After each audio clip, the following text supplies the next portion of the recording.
it was like this was not here. It was totally different. And I got nauseous, and then I started hearing a whisper from this side, and I was trying to whisper. I tried to hear her, and I could hear you guys talking, and I couldn't hear her. You stopped talking, and I heard her. I can't get her. I can't get her. Help me.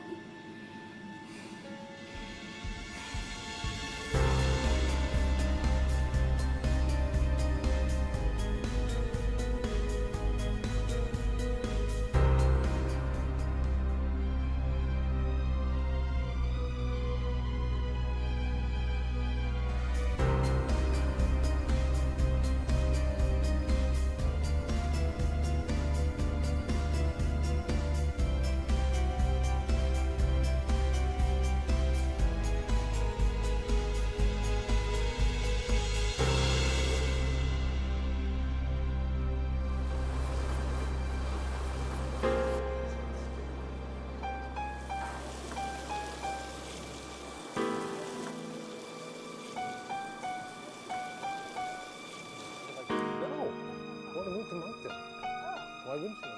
We get in there, we set up the DVR, then we get the witnesses straight, and then off we go for some ghost hunting. Maybe some clam chowder. Hey! The Five Fishermen restaurant in Halifax, Nova Scotia is best known for its fine cuisine. However, it's also well known as a hotspot of alleged paranormal activity that's often associated with the building's rich history.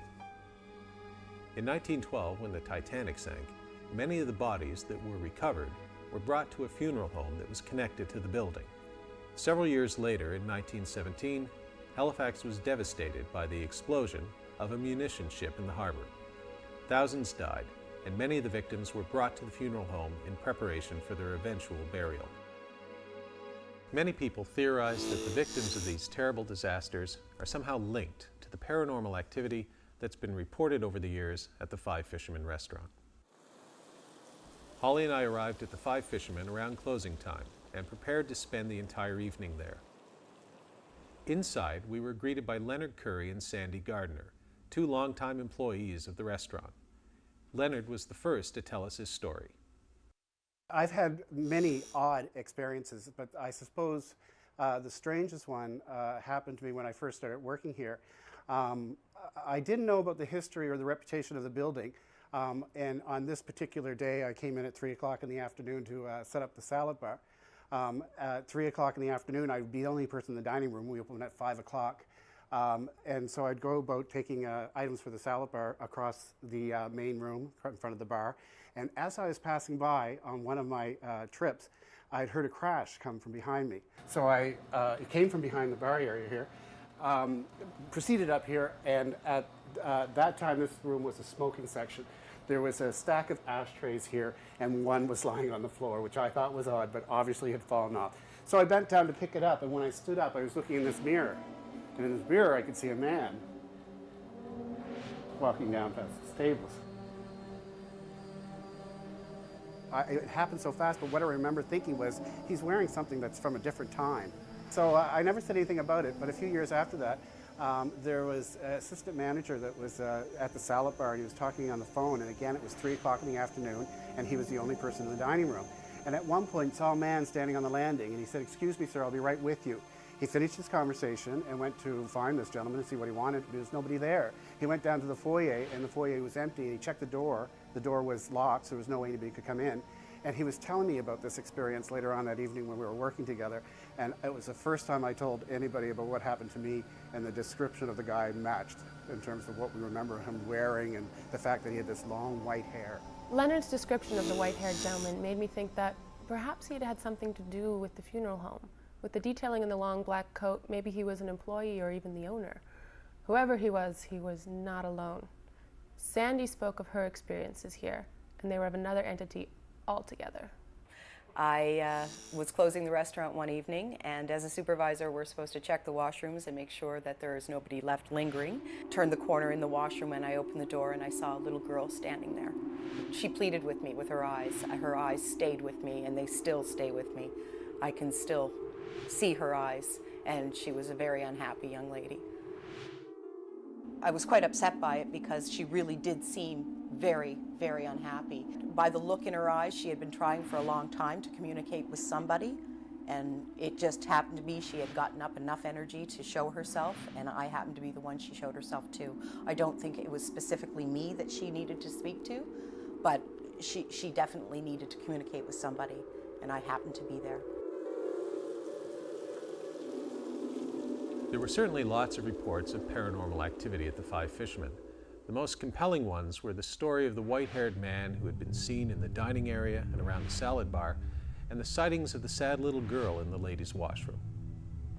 Holly and I decided to place our infrared cameras in the dining room overlooking the mirror and the salad bar.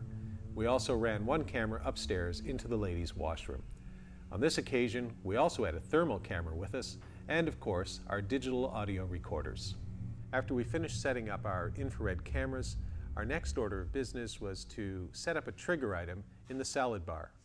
All right, so what we have here is a trigger object, because part of the story of the Five Fishermen is that the ghosts might be from the Halifax explosion of 1917 or the Titanic disaster of 1912. So something in the early 20th century. We've got an original photo from that time period of a steamship, I guess. Mm-hmm.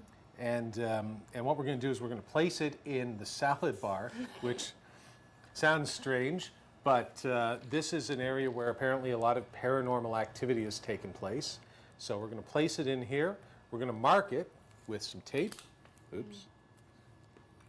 and not only from the time period, but was actually on a wall in a house in Halifax during the Halifax explosion. So hopefully when we come back, even if the ghosts don't come talk to us, they can make their presence known by moving this painting, which hopefully will still be here because it's a very valuable painting, so or picture. Yeah. Sorry, I just want to make sure it's lined up along the edges, like that. There we go. So we're just going to leave this here for whatever spirits might be dwelling in the Five Fishermen and see what happens.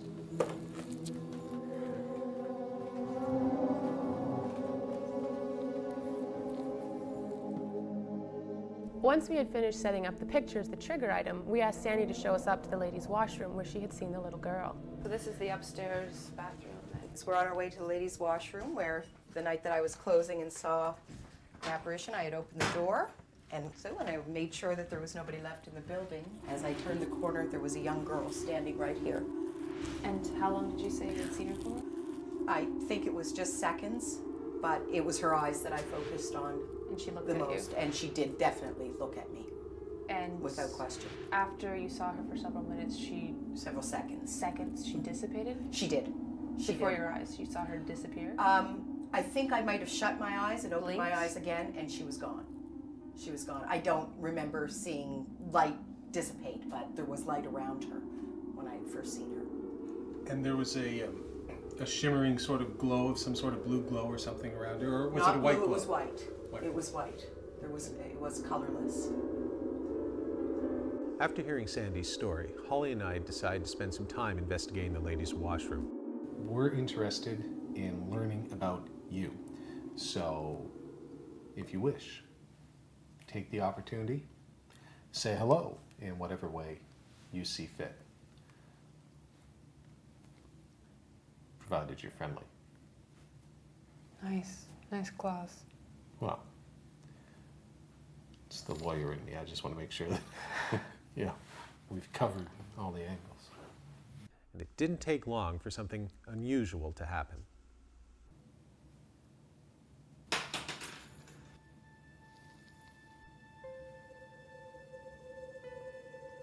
Okay, that was weird.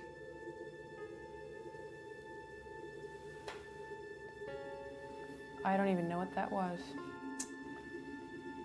I seriously don't know what that was. That was odd. That was, The handles on the door are hot. So what we were doing is Holly and I were sitting up here in the ladies' bathroom where I know it sounds strange, but where Sandy some time ago saw a small young child sitting right where we're sitting now. She came around and saw it here. And so we hung out here for about half an hour, and we had the tape recorder going, and we'll see what kind of audio phenomenon we might have picked up on that. We had the thermal cam going, all sorts of stuff. And we're just sitting there, not even talking, and all of a sudden we hear what sounds like a penny dropping. I thought it was a penny at first, I thought it was a coin. And it came from over here, absolutely no question, right over here. And so there was nothing on top of the counter here. Completely flat, as you can see. The only thing I can think of is that if there was something, I thought maybe there was indentation in the wood down here. But there isn't. It's completely flat, if you can actually get down there and see that. Yeah. And the other thought I had, just by looking, you've got the copper piping. So perhaps if it had slid down the edge here some time ago, it could have slipped off, but here's where we were, and you got that? I gotta.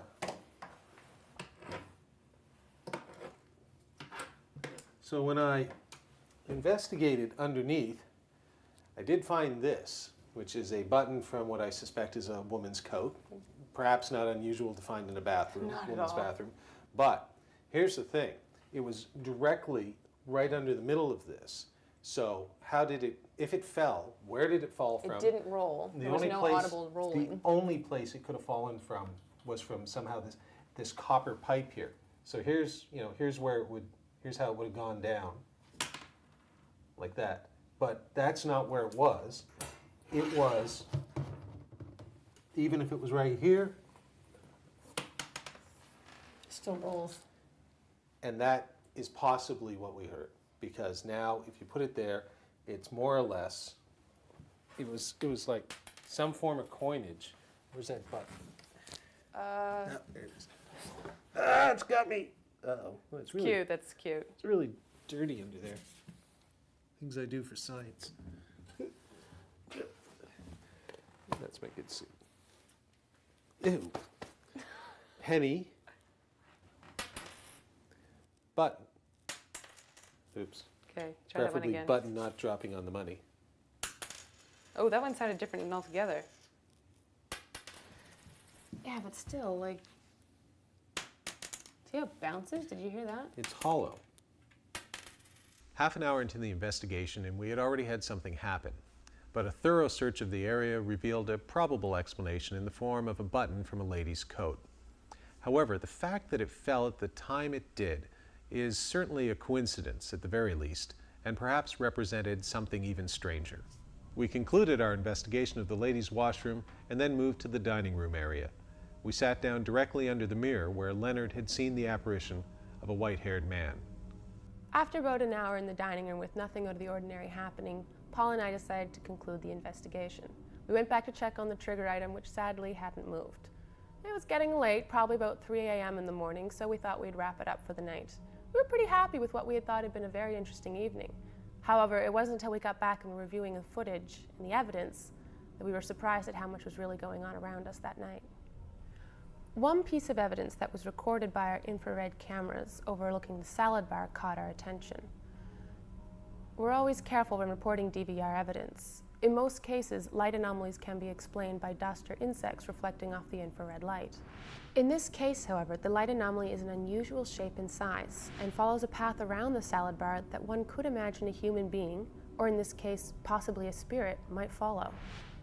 Watch for a seemingly transparent shadow that appears at the left side of the screen, and then follow it as the shadow passes by the trigger item and becomes more visible just before it disappears off camera at the right of the screen. Could this have been a curious spirit examining the picture of the ship? We don't know, but perhaps our trigger item worked better than we first thought. Our digital audio recording devices also picked up a strange and anomalous piece of evidence as Holly and I were beginning our investigation of the ladies' washroom, just prior to the button dropping on the floor. As Holly and I listened to the clip a few days later, we heard something that sounded to us very much like a distraught young child, which fit with the story that Sandy had told of the little girl in the ladies' washroom.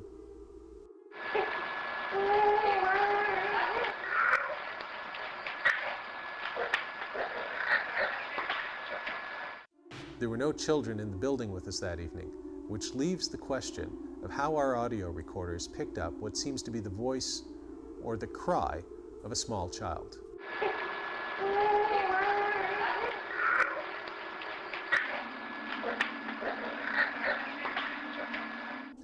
Holly and I had some very interesting experiences during our visit to the Five Fishermen. The object that dropped in the bathroom, the anomaly that appeared in the DVR footage at the salad bar, and the audio evidence that sounded similar to a crying child. It was this last piece of evidence, the recorded cry of the small child in the washroom, that I found both compelling and also extremely disturbing. We decided to return on another day with Kelly Muse, a local psychic and spiritual healer with whom we had worked before. I was interested to see what she might sense about the building. We showed Kelly to the 3rd floor where Sandy had seen the little girl. We wanted to give Kelly a chance to explore the space on her own, so we decided to split up. Paul offered to go sit in the girls' washroom alone, go figure, and I decided to go back down to the dining room. I got curious though, and I decided to come back up to see how Kelly was doing, and I was glad I did. She had been able to sense the spirit of a woman in the hallway, who she felt was forcibly being separated from her daughter by another spirit. And Bridget told me she had felt something on the steps, and we were walking, and I stopped, and I went toward the chair, and I felt an overwhelming feeling of dizziness. It was like, I'm like, okay, something's wrong here. I sat there, and it was like I spaced out, totally spaced out. It was like this was not here. It was totally different. And I got nauseous, and then I started hearing a whisper from this side, and I was trying to whisper. I tried to hear her, and I could hear you guys talking, and I couldn't hear her. You stopped talking, and I heard her. I can't get her. I can't get her. Help me.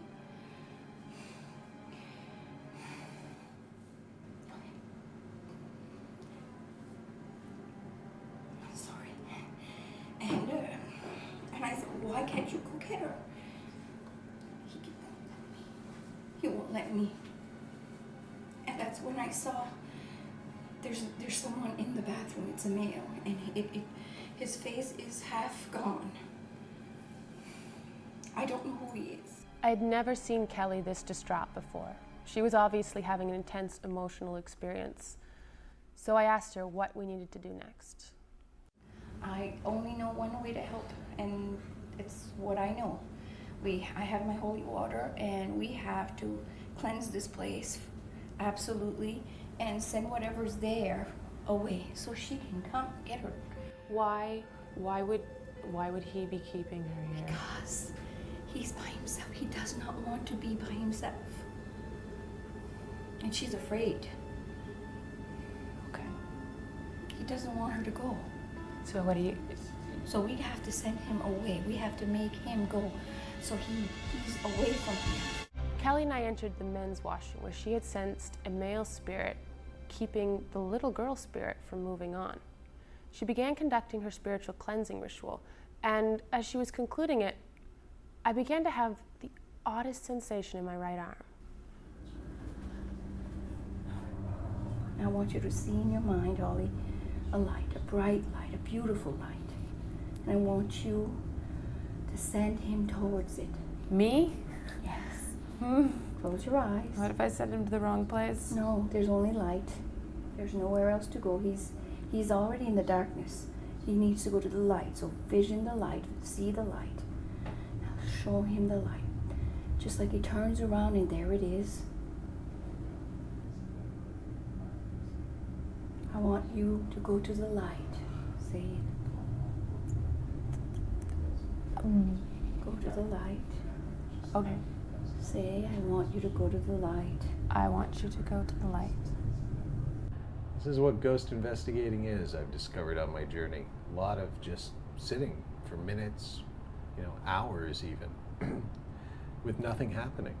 And then you get that one moment when something happens that changes the way you perceive your reality and the things around you and the world that we live in. Arm is tingling. Yep. My right arm is tingling. Yep. He's going. He's turning. I don't know if I've had that moment, but I've had a couple of moments that were genuinely weird. And one of them happened in here, which is why we're back trying to recreate it. My arm is numb. It's okay. It's okay.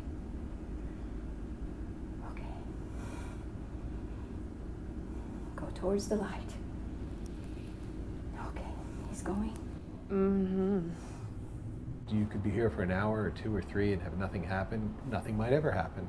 But when something does happen, that's what makes this all sort of worthwhile. Interesting. Is my arm supposed to hurt? Yep. Oh, okay, good.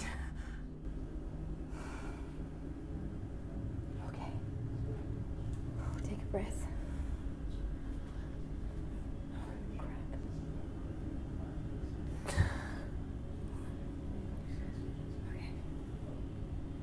Okay, he's gone. Do you not feel the air different here?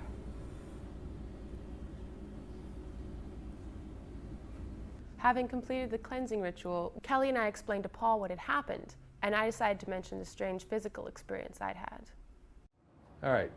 So, and I know you take no offense when I say I'm skeptical just in general of all of this, but this is interesting.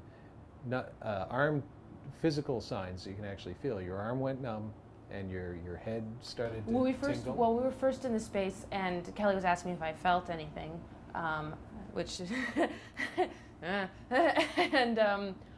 I was like, no, and she's like, can you see anything? Do you see anything? I'm like, no, I'm not getting anything. I'm like this part of my head is kind of tingly, and that's lasted for a little while. Yes.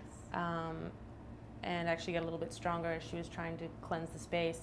And then as we backed out of the bathroom, and she was doing her cleansing and trying to get me to imagine them going into the light, which I was having a hard time focusing on. That's for whatever reason. My imagination's pretty good, but then my hand started to tingle, my right hand, and then it started to get heavy and start to go numb. And in some ways I can still feel it. It's not as strong as it was. And I said, sorry, that's strange. So I said, okay, Kelly, my arm's starting to go numb. Is that normal? She's like, okay, you need to start saying these words, which was to go into the light, which, again, fun. And she then later informed me, I was like, okay, so what's going on? Why are my hands heavy? And she's like, oh, he was holding on to you. Yeah. Over the next hour, I observed the spiritual cleansing ritual that Kelly started in the ladies' washroom. Tell them to go to the light. Go to the light. You are safe. In the name of the Father and the Son and the Holy Ghost, I want you to go, cross over. They're being surrounded by the light. Did you hear that? There they go. I observed no visible signs that led me to believe that a spirit was cleansed that evening. However, I don't completely discount the experience that Holly and I shared in the ladies' washroom, nor can I discount Holly's experiences with Kelly earlier in the evening, or the myriad stories told over the years by the people who work at the Five Fishermen. If in fact the spirit of a little girl was trapped in the ladies' washroom at the Five Fishermen restaurant, all that I can say is that I genuinely hope Kelly was successful in her efforts to show her a path to a place that offered the little girl the peace I can only imagine she was longing for.